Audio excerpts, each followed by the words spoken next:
Alright, so we're being recorded, we're streaming, we're at the time. Hopefully everyone that wanted to tune in could.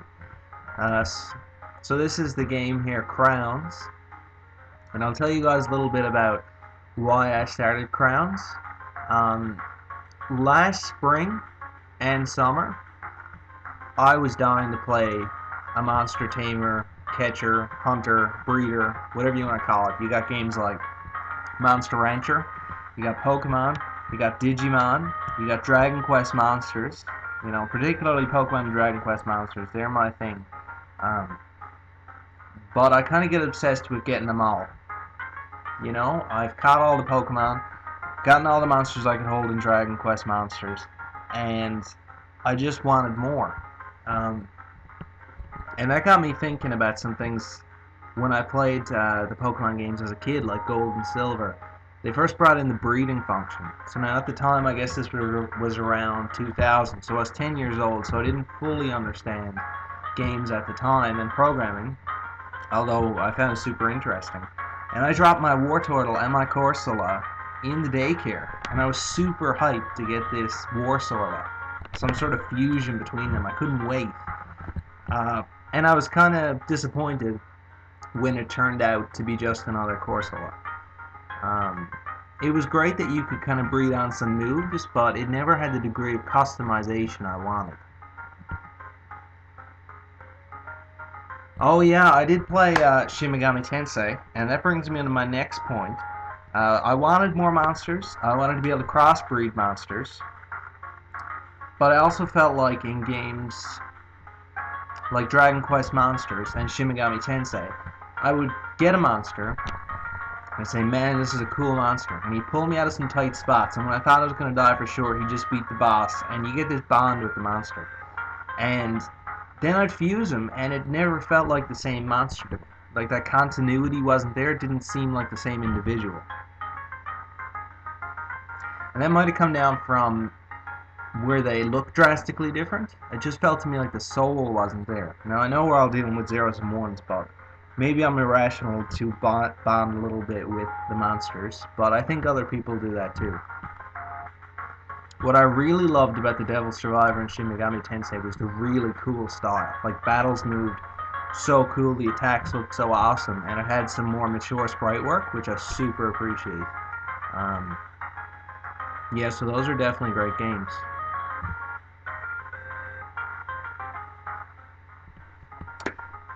So I wanted to be able to collect huge amounts of monsters. And that got me thinking, and I couldn't find a good fit. You know, the last one I played was Digimon World Dusk, which was a great game. But, you know, just didn't give me that same hook. For sure people do. For sure people do want to bond with those monsters, and we're too afraid to admit it, but that's the thing that keeps us playing games like Pokemon and Dragon Quest monsters as adults and as late teens, because we bonded with that as a kid, and it's almost like these things are your friends to a degree. You definitely want to take them on adventures with you. You want to transfer them to the newest game in the series.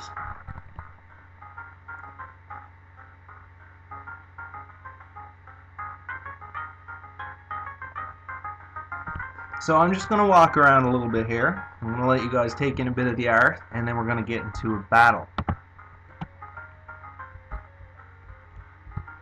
So these rocks here are one of the early things you do in the game. Right now you just walk into them to dispose of them, but you'll have to crush them eventually to help out around the farm.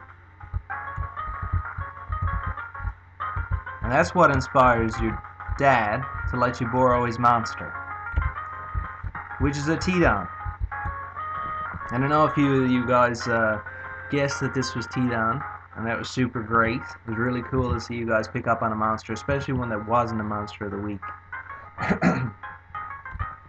So when you got your Tidon following you around, and of course this is all alpha stuff, so things are going to run a bit smoother in the completed game, but your monster can follow you around.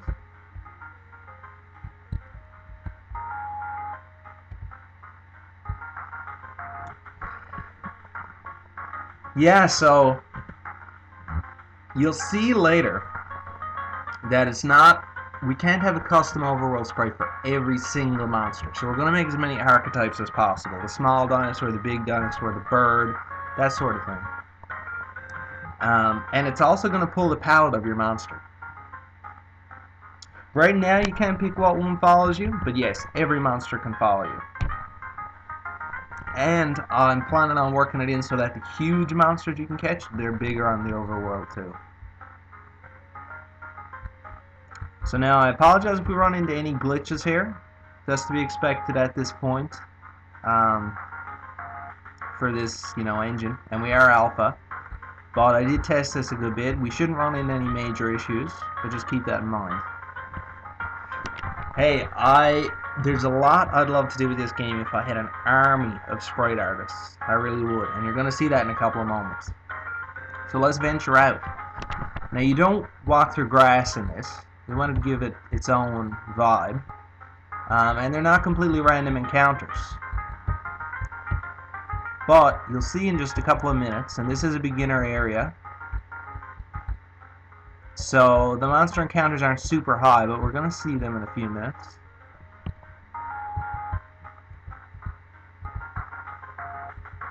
You guys, you're canceling your pre-orders. You're going to get me fired. Oh, look at this. A monster comes after you. And the monster looks like what you're going to battle. So it'll have the relative sprite and the palette of the monster you're going to go up against. We would love to take on a huge number of artists, and we're not saying for sure that we're not going to take on any more at this time, but it would be a huge amount of work, and you guys are going to see why soon. So let's send out our T-Don. Now you can kind of see these guys are a little bit anxious to battle. Yeah, I'm glad you guys recognize that. So the background is a little bit amped up, and here's your monsters ready to duke it out. So you get a few different options. An offer is going to let us bring that monster onto our own team, and for this battle I have it set so that you have infinite contracts to contract the monster, and we can easily kill the monster just so everything goes smoothly. So right now we're going to just attack this guy, hopefully take him out pretty quick. Yeah, he was taken out pretty quick. And we're back to the overworld. Let's run around and see what else we can run into. Oh, look at this monster. And you can run away from him if you want. Stronger monsters are going to be faster. But right now, we'll let him hit us.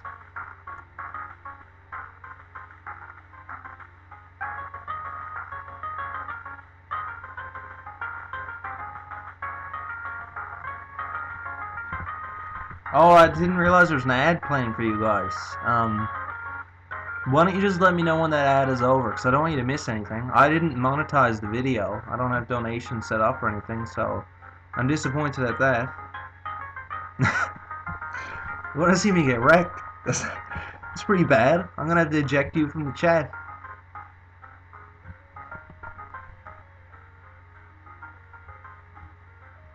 Okay. Alright, so, we ran into another Laz. I don't know if you guys remember Laz as Monster of the Day. But Laz is a normal monster. That's just in the Crown's world, eats a bit of grass, is not hostile. You would never run into him in battle, but a terrible evil fungus started to take over his body, killed him, and then reanimated his body and has taken it over.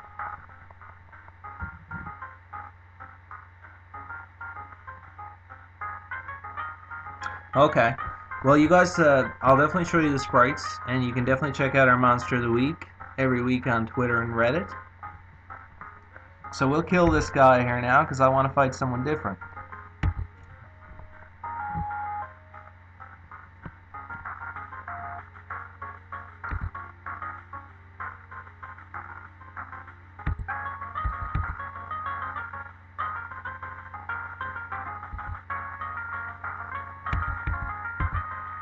Alright, let's jump back inside the farm for a minute. The farm is a safe zone.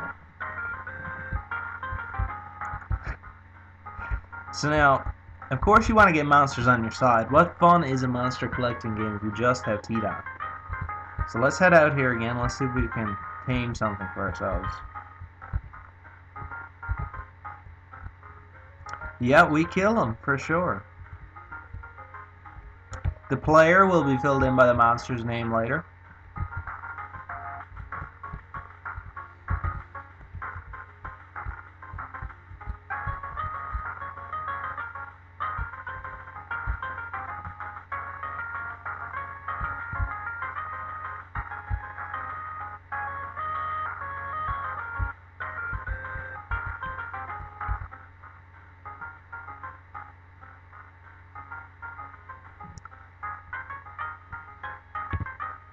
So now we have Rodask, who is a rodent that's wearing a mask.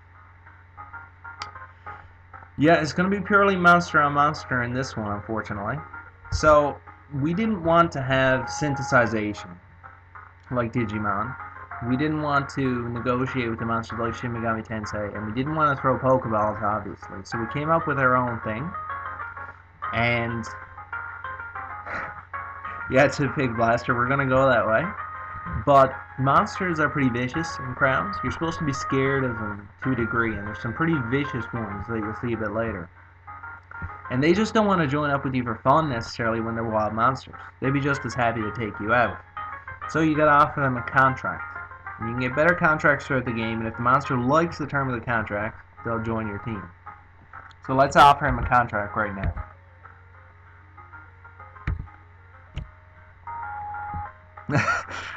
No Crowns ball here, unfortunately.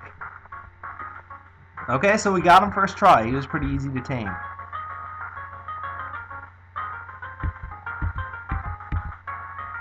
Alright, so let's get another battle here. And let's switch out our Rodask. Tidon doesn't have arms, at least not this form. So, Rodask is out, and you'll see these three little circles near the side. These are your stockpile bar. So as you switch monster, if you switch from a physical attacker to a physical attacker, it'll build up this stockpile. So this stockpile is 3 circles. It'll build up 3 yellow, then 3 red, and when it gets to the top, if you attack, you unleash a huge amount of damage. Now we're still working on the details of that. So lower ones, like say you build up 3, might inflict a status effect. And there's a variety of status effects in Crowns. And later in the game, you're going to unlock a 7th stockpile. Now the 7th stockpile, when you use it, causes something really dramatic to happen in battle. Your monster's going to get a huge power surge, and it's not just going to be in stats. It's a super special feature, and we're going to reveal it down the road. We're not quite ready yet, but it's a certain type of transformation I think you guys are going to find really cool. So for now, we'll just take this guy out.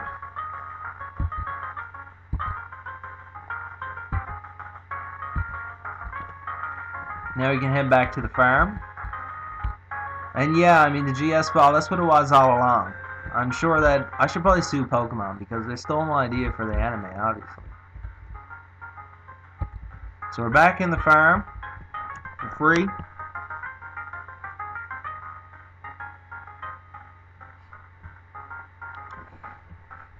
Yeah, monsters are sentient. They can take contracts, but there's certain really vicious demonic monsters later. They don't have time to read any contracts, so you're going to need something pretty special to get them on your side.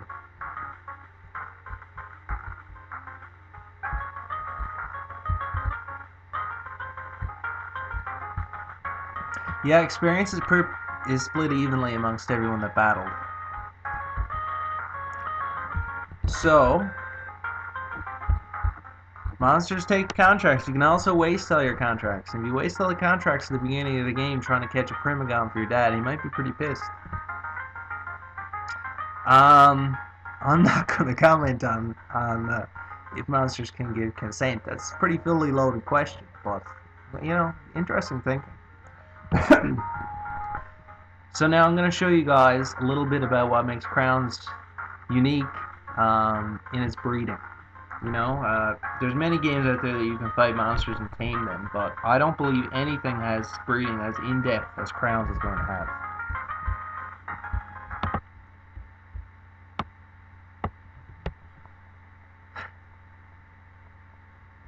Crownies? That's a pretty good name.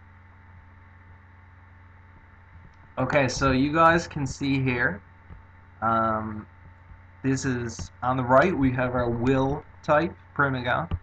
You might have seen him. On the left, we have our brute type. We have our brute type T-Dom. So in breeding, you choose a base, a plus monster, and a minus monster. And the plus monster contributes the form, and the minus monster contributes the palette. But the move set is a combination of each.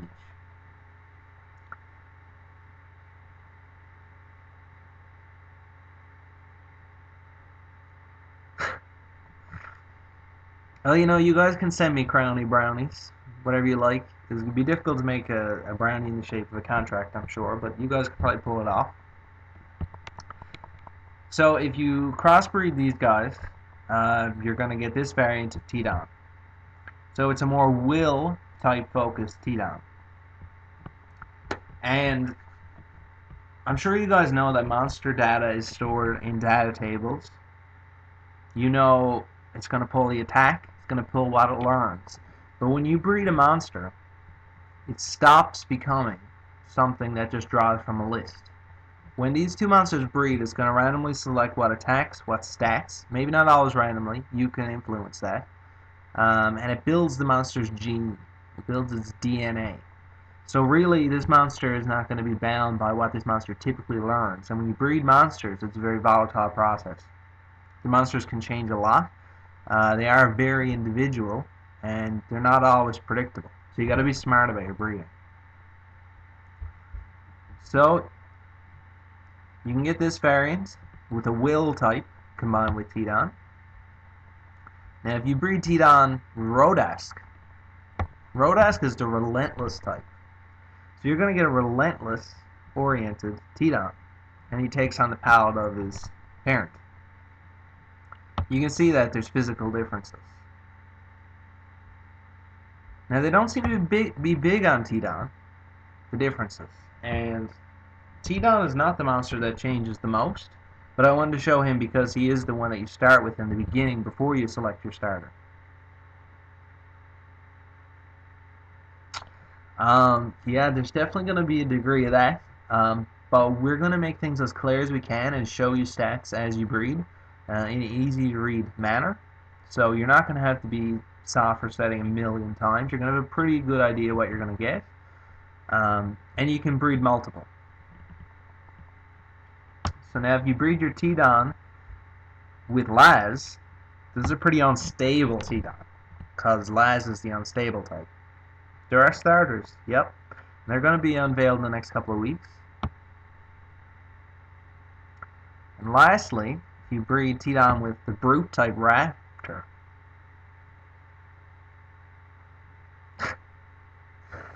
so he's already a brute type, but that doesn't mean he can't take on even more brute type attributes, which you see below. Pretty nasty looking T-Don. So you can see there's quite a number of different changes you can have, and these aren't all of them. T-Don has other variations as well. So you could have so many different types of T-Dons in any number of different palettes, and they could all have different learn sets, different stats that you breed onto them, different abilities, different resistances.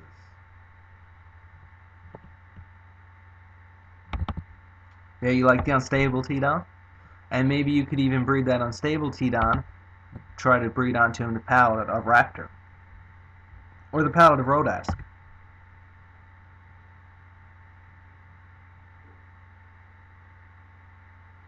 Oh, hey Octopus58, how are you? I'm glad to see you're here. So let's look at a monster. Let's take our new T-Don crossbreeds, and let's breed him with a different monster entirely. So here you can see if you breed this T-Don with Krissa, what sort of different form you're going to get.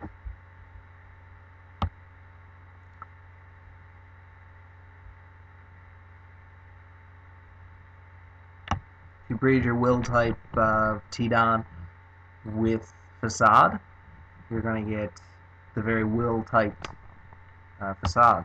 And he's going to have moves that indicate that as well. Different resistances, different powers, different abilities. Now everyone knows this guy. This guy has been featured in Indie Game Battle, and a lot of people really seem to like him. So I just wanted to show you what happens if you breed an unstable version of Pursuit. So this Pursuit is pretty crazy. He's barely held together, but he's going to have some wicked magic powers.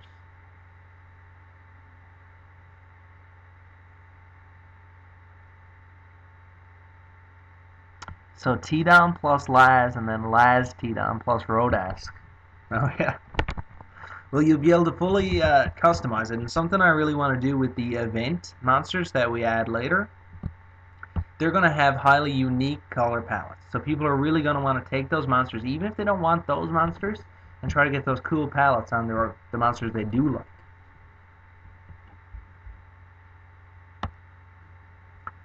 This guy changes a lot. This guy is pretty unstable. His name is Release, and he has a lot of different forms. So you can see he completely changes when you breed him.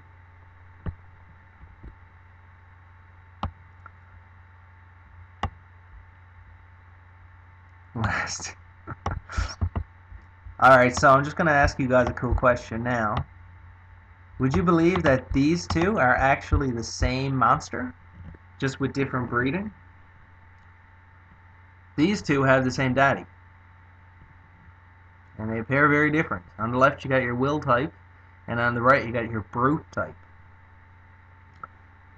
Now this monster primarily uses its tongue as a lure to bring people into the shadows and consume it.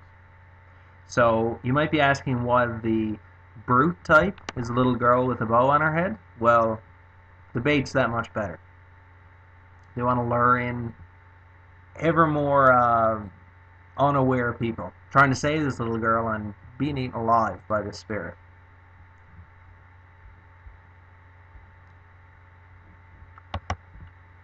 I'm really glad you guys like this breeding system because it's truly unpredictable. If you get 2 or 3 generations in and you go up against someone in battle, you don't know what this monster's defense is like, you don't know what's attack. You could guess based on its palette what might have likely been used, what people could have found, but you could be completely wrong. So it makes a really crazy battle system, and I think people are going to love trading it too. Because your monster is self-contained and has its own genetics, when you trade it out there, someone has this completely homebrewed monster, and so you can have these variants. Your monster could have great-great-grandkids out there somewhere you could fight against, you wouldn't even know, but that could have been the result of the breeding you did before you traded away your monster. Yep, you can run into a wild T-Don. T-Don is not a starter. He's just your father's monster that he lets you borrow in the beginning of the game, so you can tame your Primagon, which will help around the farm. Primagon is a bit of a strong dude, useful for pulling carts, that kind of stuff, so he's great on the farm.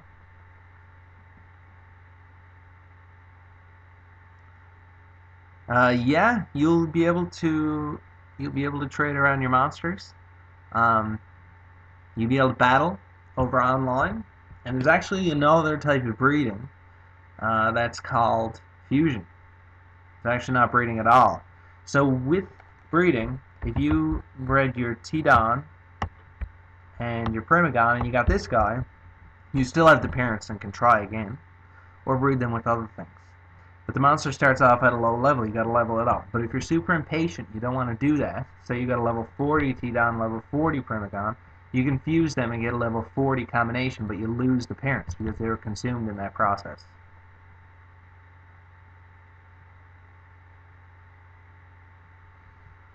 I'm really glad you guys like it. No, not eat. Or maybe it's like no deets. Like T-Don is not going to share any details with you. You got to find it all out on your own. So, I hope you guys like that. I do have just some questions to go through that people had. That's the next step. So, how big is the map going to be? So, games like Pokemon and Dragon Quest Monsters have fairly linear maps. The maps in this game are going to be linear too, but I gotta be honest with you, I'm super obsessed with open world games like Zelda and Xenoblade Chronicles X. I could just wander in those for hours. So you're going to see that influence coming to the level design. The places are going to be sprawling at times, but we are totally going to avoid you being lost. With a small screen like the shape of Crowns, you don't have enough signposts and enough fences. You can kind of lose perspective of where you are in the world, and we don't want that to happen at all. So we're trying to strike a good balance that has a big world. Um, and I probably shouldn't say it yet, but there's going to be a pretty cool and pretty big post game. Alright, Hunterism, you just tell me when your ad is over, and I won't go any further. And if you missed anything, you can check out the recording, which will be up on YouTube after this. Yeah, it'll be released on Steam, and I'd love to have it on the Nintendo systems. I feel like this game will really be at home on a Nintendo Portable. And porting the 3DS is possible. It's not going to be easy. I don't have all the details, but I found out today it is possible. I don't want to port just the new 3DS. I'll do that if I have to. But I want people that have the original 3DS to be able to play this too. I mean, I don't have a new 3DS. I have an original 3DS, and it's awesome.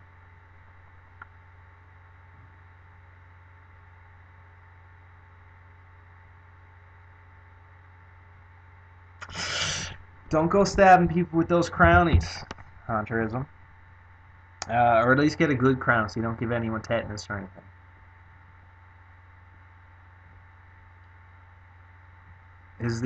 Are you guys all done with your ads now?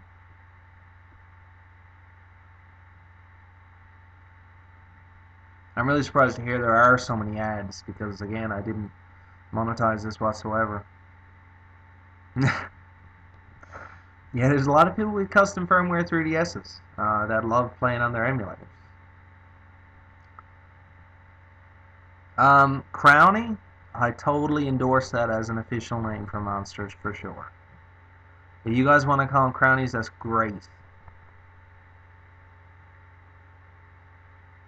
They really have, yeah. And I mean, I don't want to talk about anything that condones piracy, but I mean, homebrew is pretty cool, right?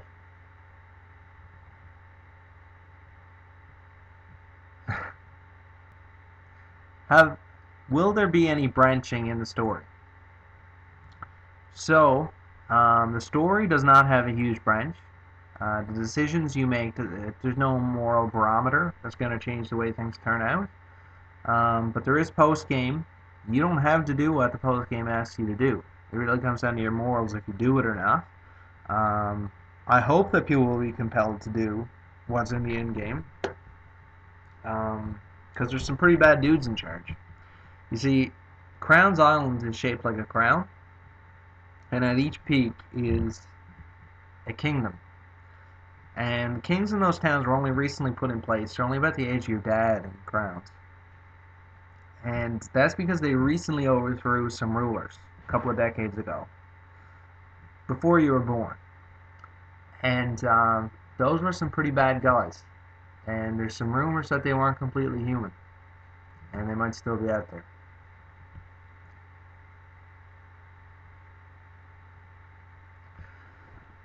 There will not be a Team Rocket. There are two semi-villainous groups. They don't identify like Team Rocket. There's a Mafia, and there's a group of thieves. I really hope you guys like the leader of the Mafia, because I'm putting a lot of effort into him story-wise. He's a bit of a tragic character. He rules the Mafia, but he's sympathetic, right? So, alright, so how's the game going to be priced? That's an interesting question. The number that floated around in my head when I started this, I thought about my team and wanted to compensate them really well. Because I'll tell you, my team members came to me and they didn't want anything. These three great dudes, Alex, Bree, and Game Onion, also known as Joshua, they came and they didn't want any slice of the pie. They just wanted to help. Now that doesn't work for me. I of course gave them a percent, but I want to compensate them really well. And the $10 price point sounded great to me. I've read a lot of stuff that says below $10 you're not really taken seriously as an indie game, or you're seen as a bit of shovelware, and that's the last thing I want. So we're definitely looking at the $10 to $15 ballpark. If the cuts that services take out are bigger than I expect, we might be closer to 12, 15. But I really do like the way 10 sounds.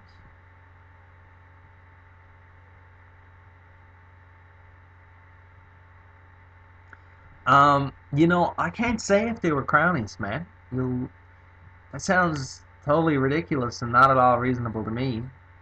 I think. What do you think? Yeah, it's a pig brought that one forward.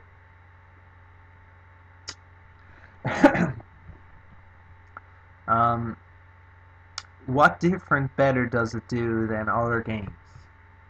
Well, I think that you guys are going to be able to bond with your monsters and crowns to a whole new degree and breed extremely customized monsters. I honestly don't believe that the degree of customization and breeding and fusion you can get in crowns can be matched elsewhere. I really don't believe it. I don't see it happening.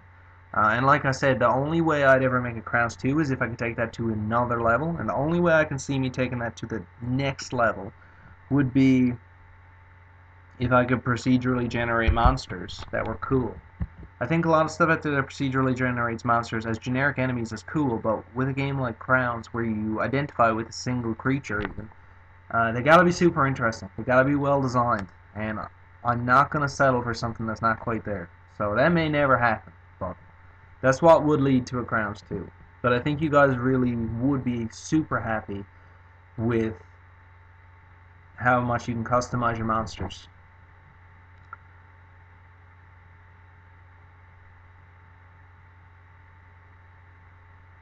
Octopus Crownies, yeah, they're the monsters that the guys here have dubbed, the name that they've dubbed the monsters we have. Yeah, I mean that's a pretty cool name. I think it's not very. People might hear it the first time and not know what we're talking about. So let's definitely use Crownies slash monsters in the official stuff like the Monster of the Week. But I'm definitely going to be using Crownies. That's a great name.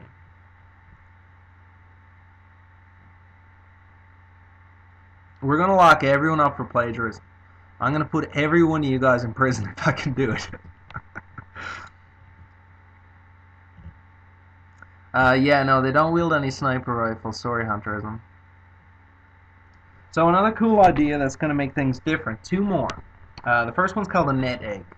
When you breed a monster, a gene of that monster is uploaded to the server.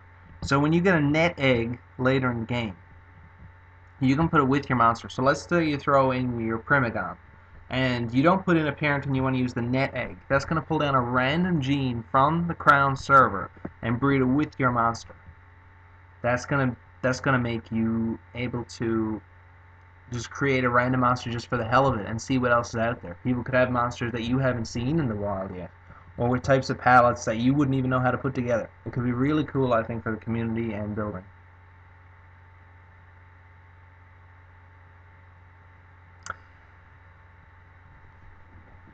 The final thing that I wanted to mention today is going to be more, and we're always looking for more things to differentiate ourselves and make it a cool world. But one other thing I'd like to think about is you guys like Laz, right? So Laz is a monster that's infected by an evil fungus that brought him back to life. So let's say you get an antifungal. Let's say you go to some herbal remedy shop and you get an antifungal. It's just a random item. You use it on your Laz. What are you going to end up with? You're going to end up with a corpse. Because you just killed that fungus and you're left with the animal corpse. Well, maybe you can take that somewhere and revive it and get the original monster. Likewise, let's say you go to a shady herbal remedy shop and you get something that's called an antifungal but is actually pro-fungal. Makes fungus go out of control. So what do you think would happen if you use that on live?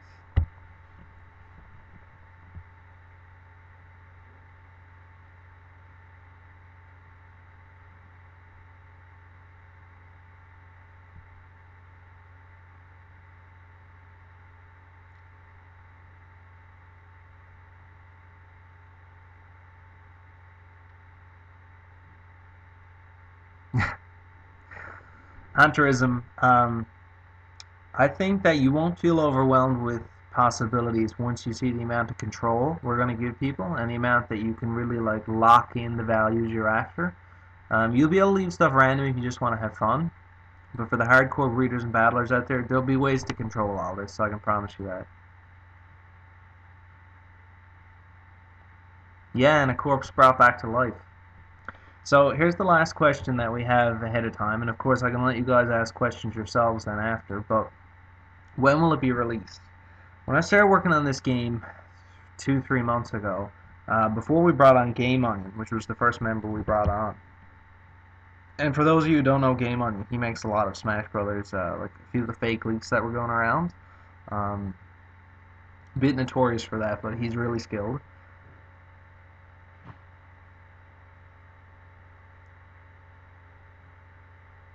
When will it be released? Originally I did have in mind October. I still want to do October. Looking at what we have so far, it might not look realistic, but like I said, we have a lot of the systems built. So building is going to be really quick now. We can just build our NPCs, our areas, add our monsters. It's all plug and play. So we're shooting for October, but I'll tell you, if September comes around and we don't feel like this is to the level of quality that we want, doesn't feel good, doesn't have a cohesive whole, doesn't look as good as we want, we're gonna wait. We're gonna make sure that we're not gonna raise prices. We're gonna just keep working at this, and we're gonna make sure when you guys get it, it's really cool and it's really awesome.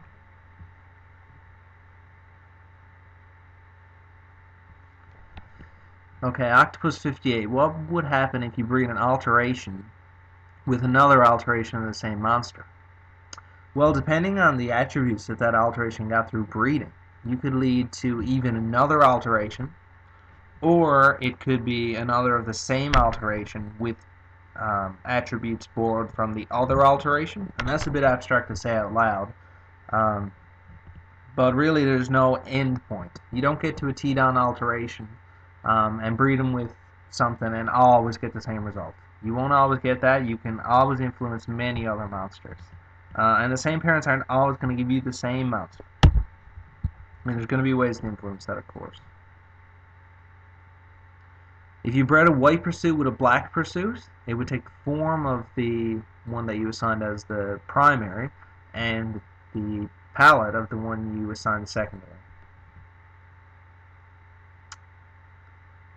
I guess, pursuit could be any nationality. Sure, you guys can breed whatever palette you want onto them. And now there's one thing, I debated if I should say this because it's a feature that I have in mind that kind of blows the doors off things, and we don't know if we can make it work yet. But we'd love to have it so that when you play the vanilla game, and you breed all these monsters, you can battle online, you can trade online, of course. But we're thinking that for those out there that are a lot like me that really just cannot get enough monsters, what they can do is they can make their own sprites, their own data, and import that as a new monster into Crown. So you could add hundreds or thousands of more monsters beyond the ones that I have built into the game, and make that work. Now, the more complex we make the systems, the more in-depth we make the genetics, that gets difficult. And of course, we couldn't let people that can hack in their own monsters and make whatever compete with the people that play the vanilla game or trade. So you kind of become non-vanilla. You could still trade with other people. And the way monsters are built in Crowns, if you had a custom sprite and traded to your friend, that doesn't try to link up with an equivalent sprite on their system. It's a self-contained piece of data, so it contains your custom sprites too.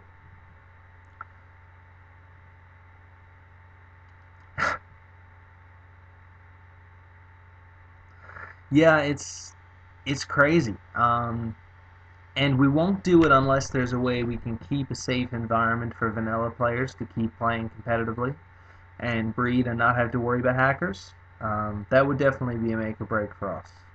So we're just going to keep looking into that. It's always in the back of my mind. Are there over 150 for all to see to be a crowny monster? Copyright infringement not intended. But we're planning right now 200 monsters for release. If I manage to finish those up early, there'll of course be more. I'm obsessed with more monsters as long as they're quality. And each of those monsters have 6 genetic variants. So that means you're looking at 1,200 possible sprites. And each of those sprites could have one of the hundreds of different palette combinations we're going to have. There's just going to be a ridiculous amount out there. We're going to have a checklist for one of each form of every monster, not for each palette, of course, because that could get ridiculous. So the completionists that want that diploma, that filled encyclopedia, they could definitely do that.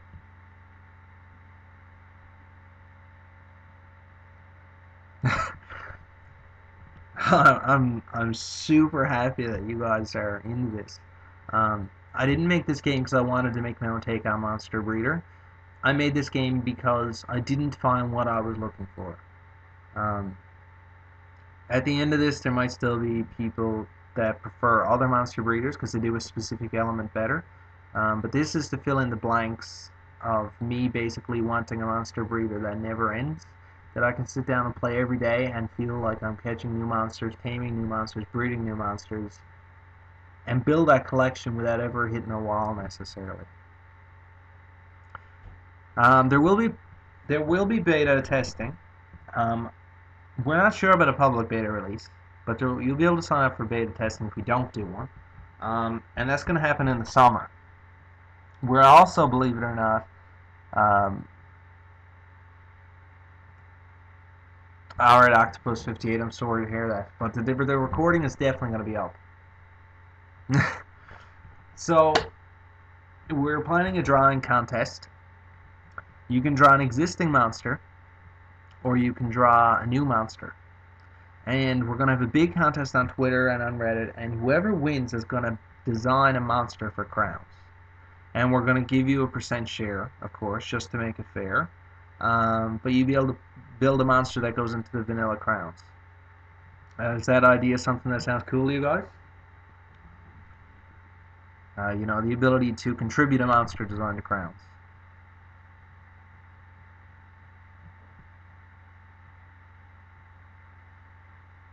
Alright, cool. And the best thing you guys can do, you know, Hunterism, if you suck at drawing, if you got a killer design, I mean, I suck at drawing too. I can fake my way through pixel art, but when I come to draw on paper, I'm really bad. So if you got a cool design there with some cool ideas, you could still win, for sure. And Pig Blaster is obviously prepared. So the best thing that I would ask you guys to do is to just mention this game to your friends, maybe link them to this video, maybe retweet our weekly Monster of the Week or our gameplay streams. That would be awesome, because the more popular we get and the more interest we get, just the better quality work we're going to be able to put out. And I love making people happy. I love working in a team. I'm the leader of Crowns, but I couldn't do it without our team, and there's nothing we love seeing more than people saying, man, you know, this looks cool. So, do you guys have any questions? We can end it here. If you guys had some questions that you wanted to run by me to go along with these, that'd be cool too. And I'm just going to play this music.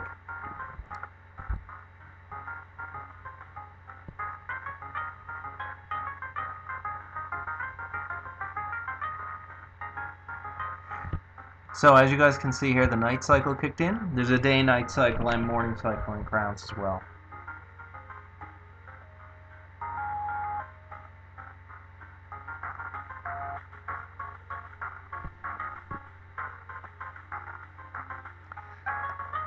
Yeah, for your design and competition, you guys can definitely do pixel art for design. That's totally cool. I don't care how you get your design out there, as long as you get your idea into an image and send it to us. That's cool by me.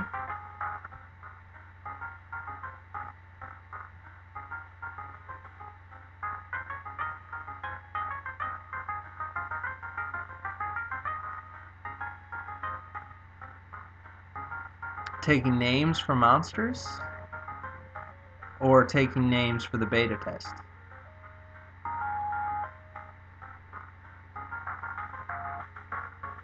Oh, if you won the design contest and we liked your design, as long as the name isn't like setting off any red flags for us, is not derivative or anything like that, totally, we'll take your name. Definitely save it for the competition, but I mean, we wouldn't rule out you being able to name your own monster you invented. Alright, well, I've really loved talking to you guys. It's given me a huge surge of motivation. I can't wait to post more. And I love talking to you guys. Maybe we can stream again in a few weeks when we have maybe the starters to show off, or maybe that cool feature that happens when you get that 7th stockpile that we're not ready to show yet. Also, that 7th stockpile thing is going to be built in as a special move in Indie Game Battle. So give those guys a check out. When they're done with Pursuit, you're going to be able to play them like you do in the game.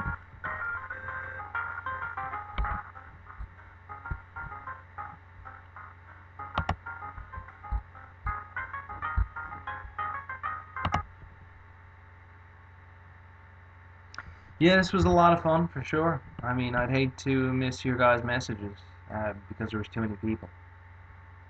Yep, we're gonna finish up here. I'm glad to hear you guys like it. So we'll just end the stream here, and it's really cool talking to you guys. Let's check in on Twitter. You know, tweet at me, direct message me, whatever you want to do. Let's chat. All right, I'm just gonna see if Hunterism has a question.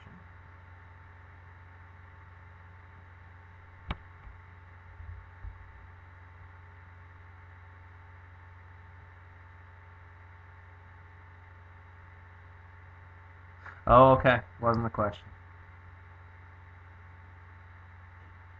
All right, cool. Sounds good.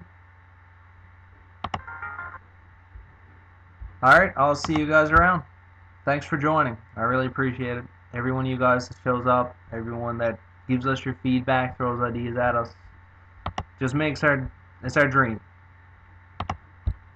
Have a good one, guys.